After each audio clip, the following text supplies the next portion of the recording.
Hi. So welcome back. And now what we'll do is we'll show you how three or more players enter into the mix.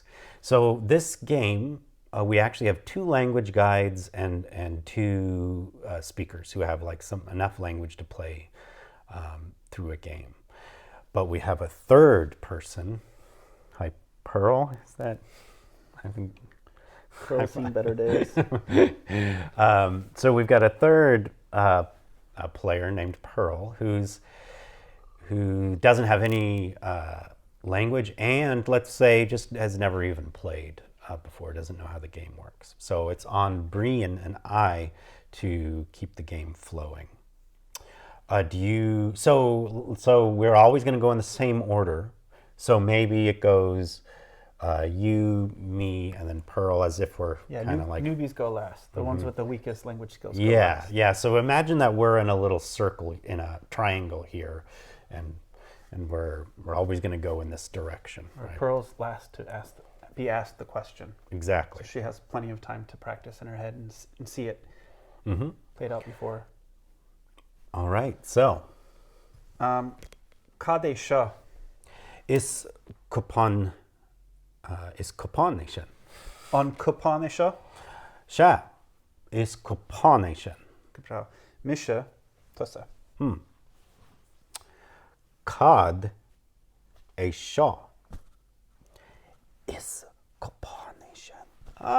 Sha on kupon nation. Sha is kupon nation. Misha tusa. Kadesha. Is Kupanishin. An kupanishin. She is Kupanishin. Misha tusa. Well done, Pearl. Well Very done. well done.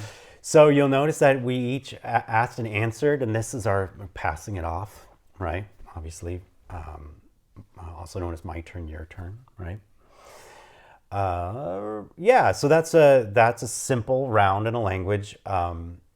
I could have been more strict about using sign. Again, I didn't need it per se, but then Pearl might have really needed it, and then I would have been much more obvious, right? We could have even pared the game down to be just answering what is that? That is a cup. And not having to use any, oh, is that a cup? Right. So we can make it super easy for her, but just asking and getting the response, the correct response. And then maybe once we're finished with our round, to come back and add that extra piece on, just a new bite-sized piece. Is that a cup? Yes, that's a cup.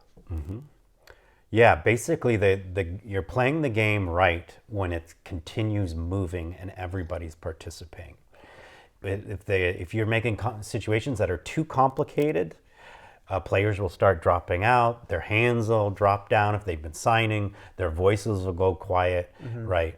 Then you know, it's too much, too soon, too fast, right? So simplify, right? And that's the art of creating. Simplify and keep things obvious.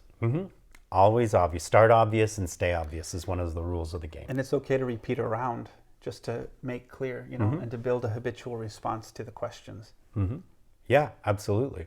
So maybe once we finished our round and we decide to add that bite-sized piece onto it, on Kupanishin, She is Kupanishin, then we can move to our next square. Yeah, the first round could be, what is that? And the second round could be, is that a, right? And now we feel good about it, and then we're ready to move on to the next square, which would be, whose is that? If that conversation was just about introducing ourselves, who are you, right? Yeah, all right. Well, thanks for playing with us. Slan.